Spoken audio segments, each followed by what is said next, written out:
Ini pancing nih. Udah tenang. Pancing itu. Orang sudah susah begini baru dipancing-pancing. Sama. Kepada Bapak Farhad Abbas diharapkan segera keluar rumah ya. Karena di depan rumah lagi banyak banget nih orang-orang nungguin Bapak nih. Nih baca aja judulnya. Rumah Farhad Abbas digeruduk para UMKM. Ada drama apa lagi ini? Kalau misalnya Pak Presiden memiliki rasa tanggung jawab, bukan dengan menghadirkan tunanetra dengan penampilan suara bagus dibayar masuk istana, tapi adalah anak si Agus yang seperti ini, harusnya Presiden turun tangan, jemput bola, undang Agus ke istana. Nah, di sini saya melihat sentuhan dan kepekaan Presiden pemerintahan sekarang yang kita uji. Menteri Kesehatan, Menteri Sosial. Masalahnya belum kedengaran Presiden mungkin, karena Presiden tidak nonton media sosial. Tapi kalau Presiden nonton media sosial, harusnya yang diundang ke istana itu adalah masyarakatnya yang teraniaya, terzalimin. Nah, kemudian ditegur, panggil Kapolri, itu yang menyimpan dananya itu, panggil dinas sosial. Apakah ada legitimasi legalitas daripada yayasan tersebut? Kenapa seenaknya dia melawan orang buta? Ya guys, seperti yang kita dengar barusan, perkembangan dari Farhad Abbas, dia meminta Presiden untuk turun tangan dan mengundang Agus ke Istana Negara. Tenang, nanti gua bantu DM-in Presiden, tapi Presiden Korea Utara, Kim Jong Un ya. Yang penting kan sama-sama Presiden toh ya. Dan nanti kalau memang belum dipanggil-panggil nih ke Istana Negara, Agus sementara ke Istana Boneka aja dulu. Di sana ada mandi bola ya, sambil nunggu Agus mandi bola aja dulu ya. Tapi jangan lupa sambil bawa handuk ya. Masa mandi bola nggak bawa handuk? Terus yang bikin gua bingung ya, si Agus ini sebenarnya siapa? Kenapa sampai menteri dinas sosial, menteri ini, menteri itu, Kapolri semuanya itu harus ngurusin Agus. Sedangkan di negara ini banyak banget kasus yang jauh lebih penting ya.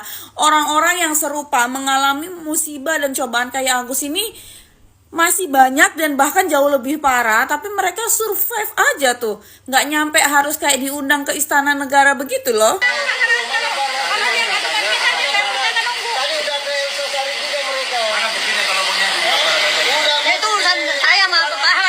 Setelah dipikir-pikir, beruntung itu uang ada di tangan Tenovi dibanding di tangan yang lain, takutnya nanti tersebar kemana-mana. Kadang-kadang seseorang itu, apa yang dia menganggap diri dia seperti mana, dia akan menunjukkan kepada orang lain. Padahal dirinya sendiri yang seperti itu.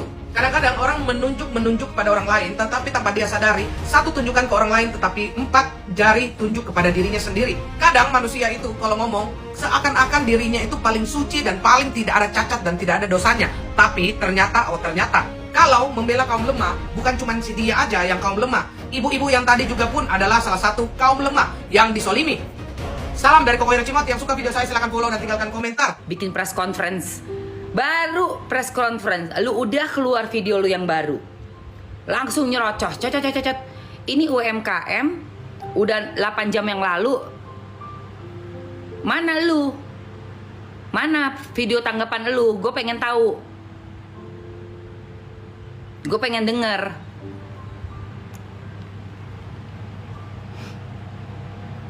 Oke bang, soal Bang RD yang tadi abang udah singgung sedikit, artinya Bang RD sendiri ini udah secara resmi mundur juga dari tim abang. Maksudnya ada omongan seperti Bang kita Mereka belum ada memecat. Cuman memang kalau begitu sikapnya lawyer, ya pasti nggak nyaman. Makanya saya suruh RD istirahat dulu, nggak usah komen-komen dulu tentang Agus. Oh, dari abang. Ya, jangan sampai kau merasa terbebani kan. Saya lihat beberapa kalimatnya, saya sudah berjuang, yang nyuruh lu berjuang siapa? Kalau ingin membesarkan teman-teman, ingin masuk TV, itu kan porsi saya tampil di media itu kan berkurang gara-gara teman ini gitu. Tapi saya pikir ya udahlah, kapan lagi kesempatannya? Kan kalau kita membesarkan orang kita semakin besar, kalau kita mengecilkan orang semakin kecil. Cuman teman-teman ini nggak sabaran. Berpikir Farhad Abbas nggak keluar uang, nggak dapat duit di sini, cari ke John. Kalau John dapat pasien, dapat klien, dapat uang bisnis. Nah dia pikir mencari muka, John ini penunggu Novi, makanya. Ya izin untuk ya saya dengan Vera satu yang ditetapkan di RSCM untuk case-nya Bapak Agus Salim, kami sudah clear, artinya sesuai peraturan Perpres ya. Perpres nomor 59 tahun 2024 bahwasanya hal-hal yang tidak dijamin yaitu tadi penganiayaan kecelakaan, tindakan terorisme dan lain-lain itu tidak dijamin oleh JKN, oleh Jaminan Kesehatan Nasional. Nah guys, jadi banyak banget yang nanya sama kita terkait donasi Mas Agus. Kok bisa dia dapat miliaran tapi masih berharap dengan BPJS dikarenakan video yang aku up terakhir itu. Guys, jujur aja, kita nggak dikasih tahu berapa donasi yang sudah didapatkan. Bahkan kita shock dan kaget. Qadarullah ternyata donasinya sampai 1,5 miliar kurang lebih, dan itu bukan uang kecil. Kok bisa masih berharap dengan BPJS? Kenapa nggak langsung ditangani Pak Agusnya supaya mendapatkan penanganan rumah sakit dan dokter yang terbaik gitu loh. Agus kembali meminta pertolongan kepada Pratiwi Nopianti, padahal sebelumnya Agus sesumbar mengaku harga dirinya dan keluarga merasa diinjak-injak karena polemik pemindahan uang donasi. Bahkan Agus didampingi tim kuasa hukum Farhad Abbas melaporkan Pratiwi Nopianti ke Polda Metro Jaya atas dugaan pencemaran nama baik. Kini Agus memasang wajah memelas mengeluhkan kondisi pengobatan kepada Pratiwi Nopianti. Ia berharap Pratiwi Nopianti tidak hanya sekedar tampil di televisi saja. Bukan tanpa sebab, hal ini dilakukan Agus lantaran pengobatannya tidak bisa lagi menggunakan BPJS setelah ditolak pihak rumah sakit. Agus harus gigit jari lantaran pengobatan kini tidak lagi tercover BPJS. Hal tersebut terungkap setelah Agus menjalani pengobatan matanya di Rumah Sakit Cipto Mangunkusumo. Didampingi sang pengacara Farhad Abbas, Agus Salim harus merogoh kocek pribadi untuk biaya rumah sakit. Farhad Abbas juga menjelaskan jika pihak BPJS tidak bisa membiayai Agus karena korban penganiayaan atau kejahatan. Bisikan Saiton, Agus tidak bisa berobat ya, padahal uang sudah nongkrong nih, udah parkir 1,3 ya, belum lagi ada orang yang mau membantu ya, menambahkan. Hanya karena nih, sekali lagi, hanya karena Agus egonya tidak memahami situasi dan kondisi dia sekarang ya. Yang bersalah siapa? Orang sekelilingnya. Siapa bang? Termasuk kuasa hukumnya.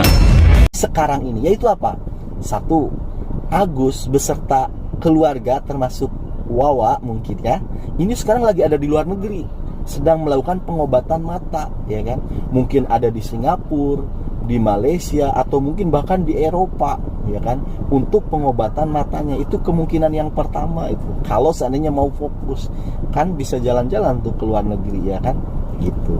Kemudian yang kedua, seandainya mau ngikutin sarannya Teh Novi ini, Agus, mungkin di sekarang ini Agus sudah sembuh, sudah normal, ya kan. Nah, bahkan dia sekarang sudah punya kafe. Dulu dia kerja di kafe, sekarang dia menjadi owner kafe. Dari mana bikin kafe? Dari donasi itu.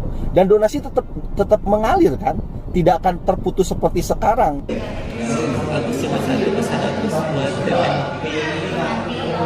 Teh Novi. Agus orang sakit, lihatlah keadaan Agus, tanya keadaan Agus. Agus gak mau, Teteh cuma adanya di sosmed doang. Kasih tindakan buat Agus, apa yang Teteh lakukan. Gus, lu gak salah minta Teh Novi ketemu sama lu? Gak salah? Hah? Lu nyuruh Teh Novi buat nemuin lu? Gak salah? Gak salah? Hah? Lah lu ke podcast bisa, ke syuting pagi-pagi ambiar bisa, ke Polda bisa. Lah, lu kalau ada kepentingan, lu ada kebutuhan, lu yang jamperin dong. Emang lu kata siapa? Lu nyuruh-nyuruh Teh Novi. Emang Teh Novi siapa lu? Tuh, Teh Novi lagi ngurusin yang lebih penting ya, yang lebih tahu terima kasih. Gimana sih? Lu udah ditolong malah ngelaporin, sekarang aja begini. Saya santakan bahwa Denny Sumargo gentle. Dan FA sebagai pengacara sebelah, menurut saya, kalau orang datang ke rumah saya begitu, terus saya udah bilang tantangin, ya udah saya hadapi. Bukan malah dengan cara begitu menurut saya. Tapi Denny Sumargo pun, dia merasa dia benar.